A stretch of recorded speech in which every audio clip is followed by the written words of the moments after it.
You can still play on my team any day, Jake. Presswire. The Yankees and Mets continue their three-game series with the middle game later tonight. It's a 7 p.m. Eastern Time contest. Until then, here are some links and notes to check out. Mets may or may not consider fire sale depending who you ask. The Mets either will Kristie Ackert or will not. Bob Nightengale consider trading Jacob deGrom and or Noah Syndergaard if they don't climb back into the postseason race. Can circumstances change that? Yes, but I think that would be very, very remote. It's not something we're even considering or talking about, said GM Sandy Alderson with regards to a potential fire sale. The Yankees could use another starter in the wake of Jordan Montgomery's Tommy John surgery, and gosh, either deGrom or Syndergaard sure would be a wonderful fit. But this year and going forward. The thing is, even if the Mets do become open to trading them, the Yankees-Mets hurdle has to be cleared. Trade talks about Lucas Duda and Jay Bruce were reportedly contentious last August. Imagine talks about deGrom or Syndergaard? I think Alderson and Brian Cashman would be willing to do a deal with each other. They're two veteran executives who've won and lost their share of trades. They have the stomachs for it. Would ownership do it, specifically the Wilpons? Watching deGrom or Syndergaard potentially carry the Yankees to glory might not sit easy with them. Seigler will catch, not pitch. Not surprisingly, scouting director Damon Oppenheimer confirmed to Brendan Kuty that the Yankees will use 2018 first-round pick Anthony Seigler as a catcher in pro ball, not as a pitcher. Seigler is a switch hitter with good all-around skills behind the plate. He's also a switch thrower who pitched with both arms in high school. From Kuty, not at this point do we see him pitching. Oppenheimer said, "At this point, we're seeing him as a switch-hitting catcher.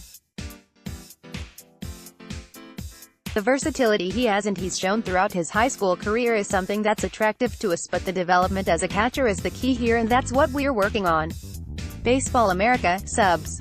REQD, says Seigler, throws a changeup from the left side and changes his arm slot, while he can reach 92 miles per hour from the right side to go along with a slider.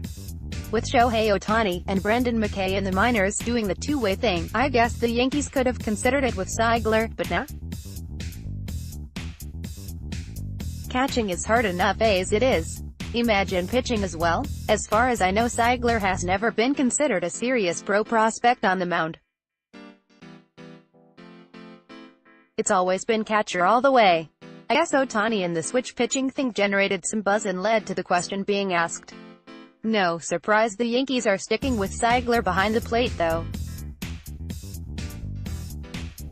That's where he's best. Yankees have insurance on Ellsbury's contract. Jacoby Ellsbury has yet to play a game this season and, based on the way things are going, it seems unlikely he will play a game anytime soon.